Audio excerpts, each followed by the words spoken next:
Buenos dias, damas y caballeros. Welcome to another pre-recorded vlog of the Vlogcaster.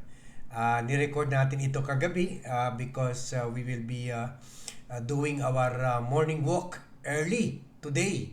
Early this morning. Kaya let's dig in already, okay? So, we are doing this vlog na pahabol dahil natatawa lang tayo dito sa paepal na naman ni Vice President Sara Duterte, ha? At may video na naman siya kagabi or kahapon na pinag-iingatan niya ang publiko sa mga sakuna, sa mga calamities, sa mga matinding pagbaha or dangerous or deadly or killer baha. Pero nakakatuwa yung pinag-iingatan niya tayo sa mga bagay-bagay na sila rin ang gumawa. Kwan rin ito, mga resulta rin ito ng mga pagnanakaw nila. Imagine mo yan, 26 billion binuhos ng Duterte administration sa more than 300, almost 400 flood control projects sa Cebu na ngayon ay hindi na makita at 80 projects or 4 billion projects sa Davao, pero tuloy-tuloy pa rin ang mga baha dyan at mga massive floods dyan sa Davao. So ang masasabi lang natin, what hypocrisy.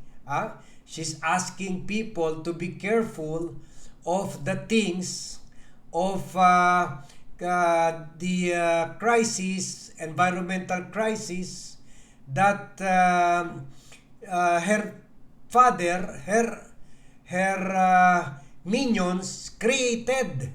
Kasi sila lang magkumita sa mga ghost projects na ito, di ba? Yung ni-report ng ACT Teachers Party List na pinupundohan ng 2 beses, hindi makita yung mga project, ghost project of substandard project. So, ngayon nagpapa-hero effect siya na kung wari mag-ingat daw tayo sa mga sakuna.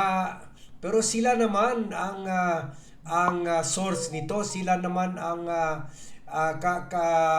nag-cause nito kasi normal naman yung mga baha, yung mga typhoon. In fact, since time immemorial meron na tayo niyan.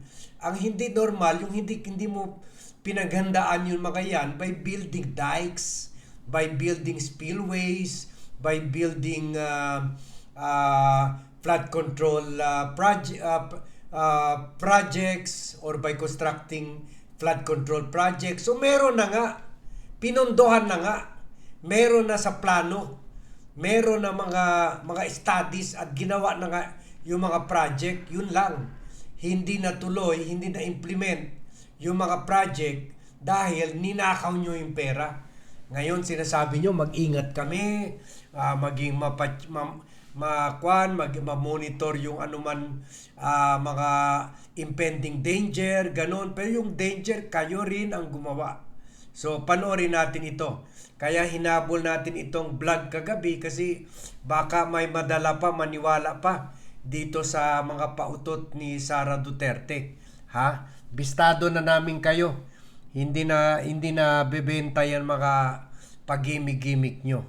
Pero eto na rin, panoorin na rin natin at para pwede nyo ikalat itong vlog, i-share itong vlog at sabihan nyo yung mga kababayan natin na huwag paniwalaan ito kasi sila rin ang nag-cause na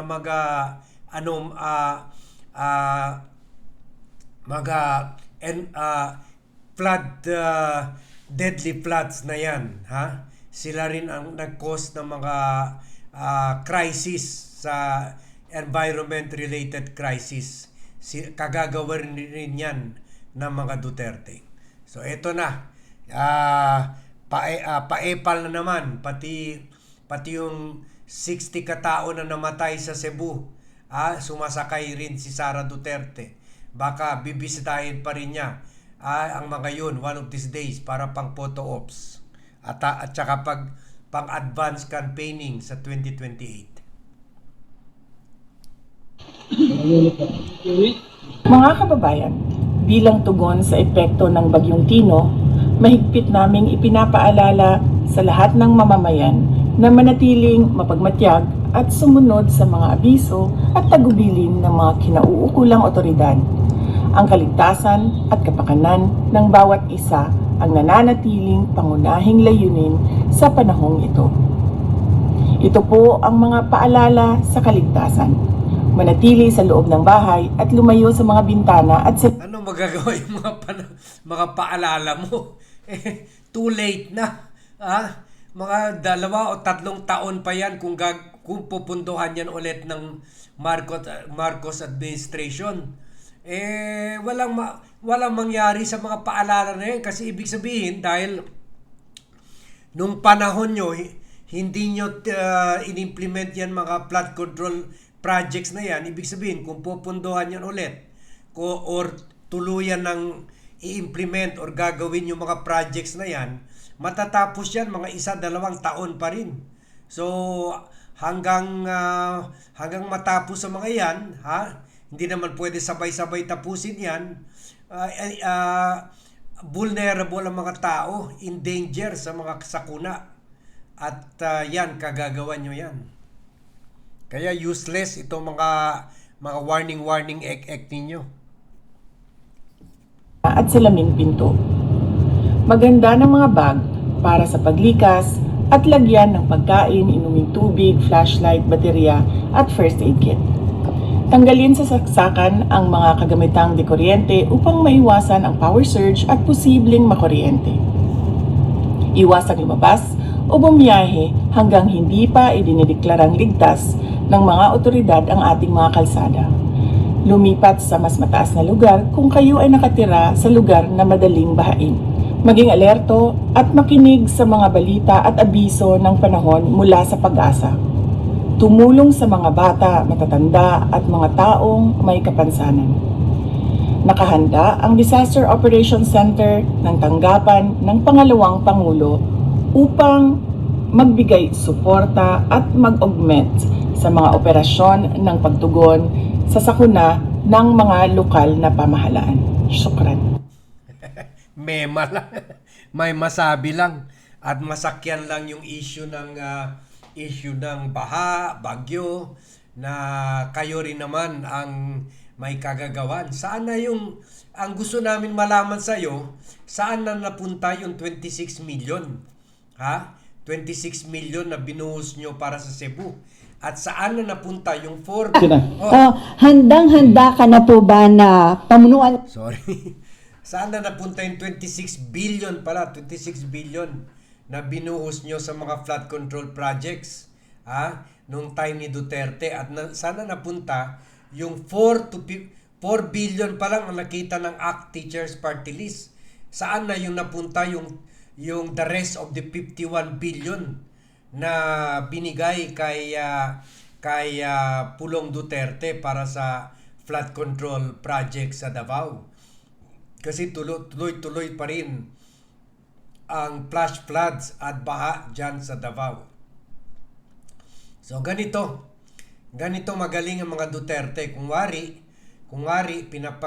pinag-iingatan tayo sa mga sakuna, pero yung mga sakuna sila rin naman ang may kagagawan. They brought this to us, and then ngayon pinag-iingatan tayo dahil delikado daw yung mga pagnanakaw nila. Kwan daw tayo, we will be placed in harm's way dahil sa mga pagnanakaw nila. So ito ang mga amuka na mga magagaling sa PR, magagaling sa propaganda, as if ngayon sila pa ang hero, as if ngayon hindi sila ang cause ng mga environment related crisis that the country is finding itself trap into dahil sa kapabayaan at pagnanakaw. Massive na pagnanakaw na nagsimula pa sa gobyerno na ito at napunta na nga sa Marcos administration. So thank you very much everyone for watching. Yan lang, gusto na nating kontrahin yung another na naman na propaganda ni Sara Duterte at baka may maniwala pa sa inyo sa mga pautot nila. So please share this vlog, please like this vlog para kontrahin natin ang mga propaganda gimmicks ng mga DDS at yung ibang kalaban ng bayan. Thank you very much everyone for watching. Thank you very much for joining me in this vlog. Good morning to all and see you in my next vlog.